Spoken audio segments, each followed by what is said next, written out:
Today we're going to talk about why your bank's saving account may be one of the worst places for you to put your money. So a couple weeks ago, a friend of the family called me and said, hey, I just came into quite a bit of money. I sold a business and I'm looking to put together a plan. How do I get it invested? How do I plan for the future? All common questions. And I said, congratulations. And then the first thing I said was, where is the money now? And he said, oh, well, don't worry. They moved it over into a checking account after the business sale, and the bank set me up with a savings account. So they moved all into savings so that it's working harder for me. Now, that is specifically the savings account that could be one of the worst places to put your money. So why is that? Why would moving your money into a higher rate account be a bad decision? Well, a trick that sometimes the banks do, now again, this is not malicious, this is just part of their business model, is banks make money by giving you as little interest as possible and then turning those funds around and lending them for as much as possible. It's a pretty standard model. And so anticipate them not just giving away money wherever they can. And so everyone knows when money's in their checking account, it's probably not going to be working for them, right? They don't have a high interest rate attached. But when the bank sets up a savings account, it has an implication that the money's going to be working much harder for it. And while sometimes that can be true, I would say that is less common than you might think. And as an example, I wanted to bring up my own bank that I do my current checking with, not my savings, and show you what the savings account offer they are currently giving me. So let me just move over to this screen here.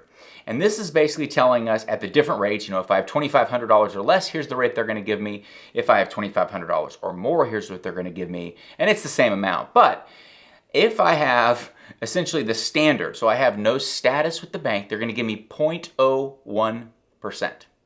Okay, 0.01, not 1%, 0.01%. Now, let me just remind you here, this is not the checking account rate. This is the higher yield option they are offering me as the savings account. So if I move my money to checking, it's going to make me feel good. It's going to make me think that it's working harder, and I might be getting 0.01%. But what if I have status with the bank or a lot of money with the bank? Well, if I am gold tier, I get 0.02. Platinum tier, I get 0.03.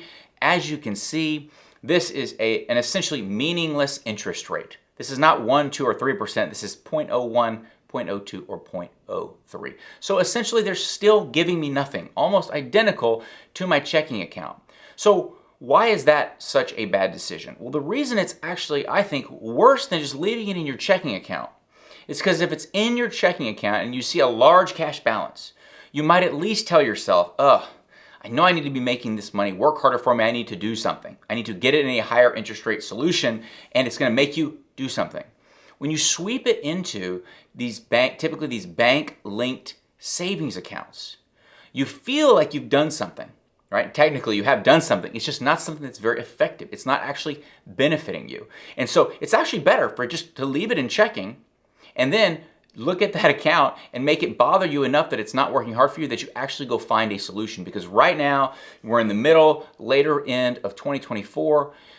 High-yield money market rate accounts or high-yield savings and money market and savings, those are almost synonymous. They have slight differences, but really it's about going online and finding a higher rate. Currently, those rates are around 5%.